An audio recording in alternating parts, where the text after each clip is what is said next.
श्री गजानन महाराज की जय.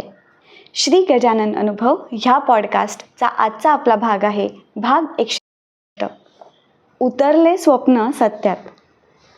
जय गजानन. मानवी जीवन म्हटलं की जीवनात अडचणी संकट येणारच. मानवी जीवनात बरेचदा येणाऱ्या संकटापेक्षा त्या संकटाची चाहूल जास्त भयावह असते. अशा वेळी सद्गुरूंच्या नामाचा आधार आपणास खूप मदतरूप ठरतो आणि त्यातूनच पुढे सद्गुरूंचा कृपाशीर्वाद प्राप्त झाला तर आपण त्या परिस्थितीतून तरून जातो. सोमवार 8 मे 2023ची रात्र. त्या रात्री झालेला तो रक्तस्राव तो मी पाहिला आणि मनातून पार हादरून गेले.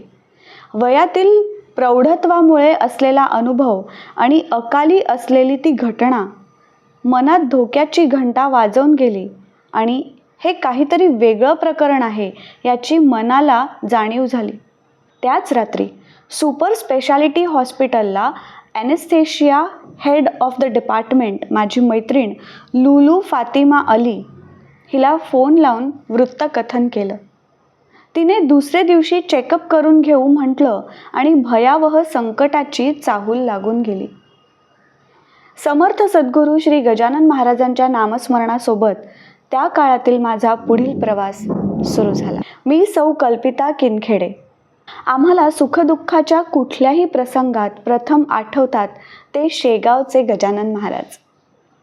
अर्थातच संकटकाळी धावा होणार तो गजानन महाराजांचा. गजानन विजय ग्रंथाचं नित्यपारायण होत असतं. काही वर्षांपासून आता जोडीला श्री गजानन अनुभवचे 3 भाग सोबतीला आहेत. त्यातील अनुभव वाचलेत की गजानन महाराजांच्या सान्निध्यात असल्याचा आनंद मिळत राहतो. असो, त्याच रात्री मी फातिमाला फोन केला. तिचा या क्षेत्रातील अनुभव गाठीशी धरून तिला परिस्थितीची जाणीव झाली. ती बोलली, कल्पिता, वर्णनावरून प्रकरण गंभीर वाटतंय. योगायोगाने मी 2 दिवसांनी US जाते आहे.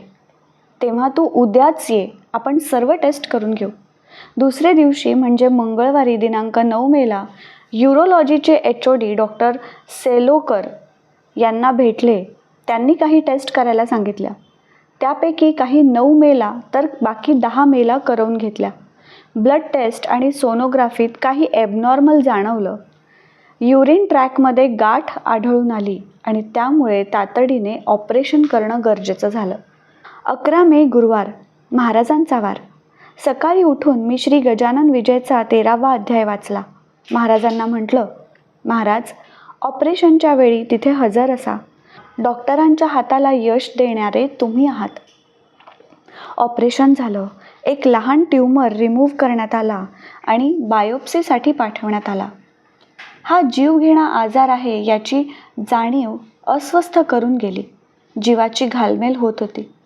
श्री गजानन अनुभव पुस्तक हातात घेऊन महाराजांना कळवळून म्हणत होते, महाराज, इतक्या लोकांना तुम्ही अनुभव दिला आहे, मग मला निराश कसे करणार? साधारण 8 दिवसात रिपोर्ट आला. ती सुरुवात होती माझ्यासाठी एका आजाराची आणि डोक्यावर प्रचंड टेन्शन घेऊन जगण्याची. चिंताग्रस्त जीवन सुरू झालं. डोक्यात एकच विचार, कुणाची ट्रीटमेंट घ्यावी, काय औषध घ्यावं. मनात कुठेतरी ऐकलेलं एक वाक्य घर करून होतं, death is more peaceful than treatment. CT scan, endoscopy आदी गोष्टींना सामोरे जात होते. आजूबाजूचे लोक 2 धीराचे शब्द बोलत होते.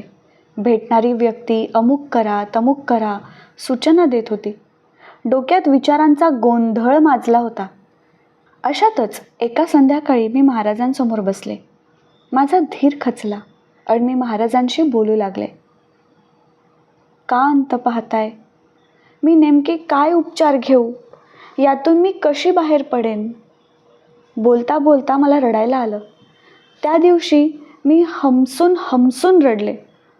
आर्ततेने महाराजांना विनवणी केली आणि काही मार्ग सुचवा, मला थकवा जाणवला, काही मार्ग सुचवा असं पुटपुटत मी उठले आणि अंथरुणावर पहुडले आणि गाढ झोपी गेले.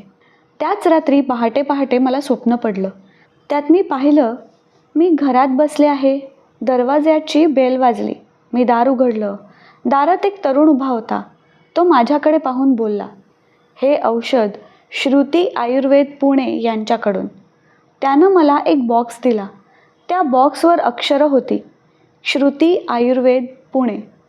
मी तो बॉक्स घेतला. आत आले. तो मुलगा मला व्यवस्थित, नीटनेटका आणि सुशिक्षित वाटला.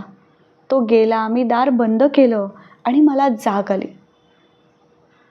मला जाग आली आणि मी स्वप्नात हरवले. कारण त्या स्वप्नाचा अर्थ होता, मी काल संध्याकाळी गजानन महाराजांना केलेली प्रार्थना त्यांनी ऐकली होती. मला आयुर्वेद ट्रीटमेंट घ्यायची होती.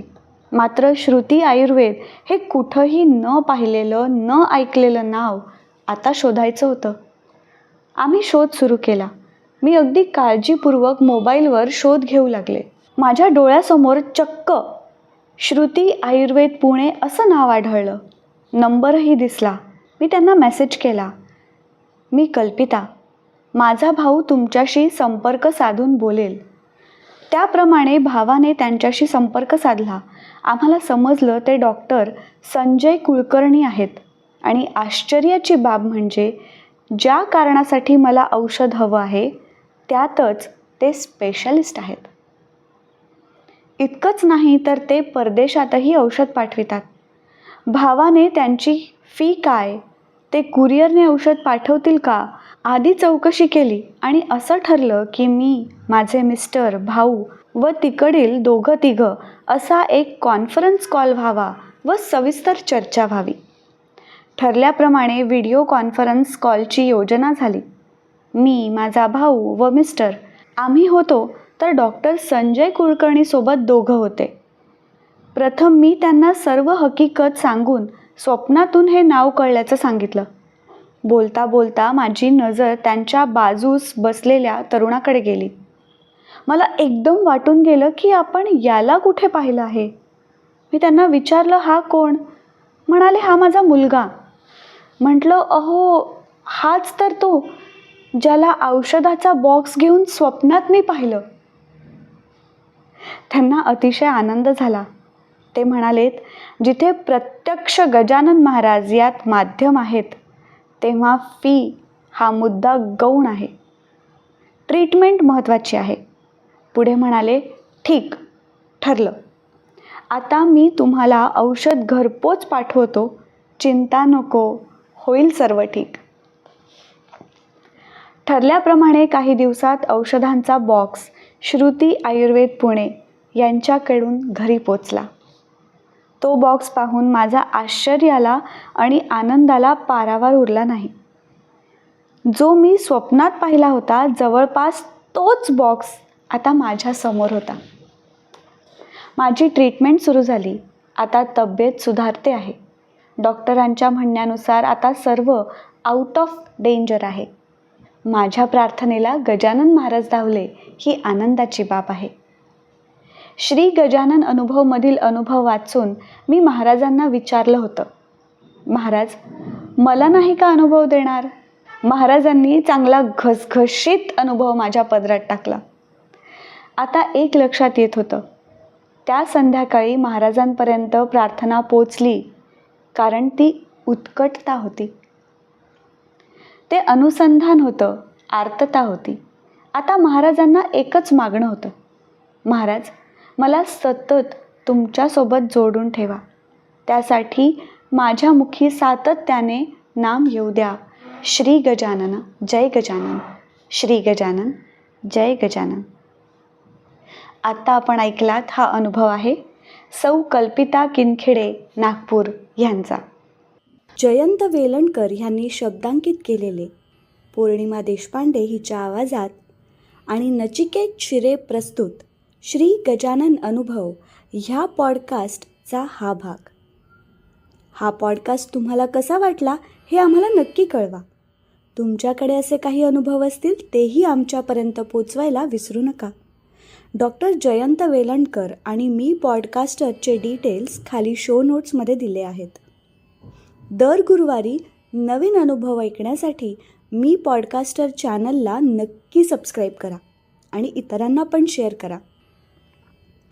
तुम्हाला जर घरी समर्थ सद्गुरू श्री गजानन महाराजांची उपासना करायची असेल तर त्यासाठी डॉक्टर जयंत वेलणकर ह्यांनी रेकॉर्ड केलेल्या साधनेचा आपण लाभ घेऊ शकता.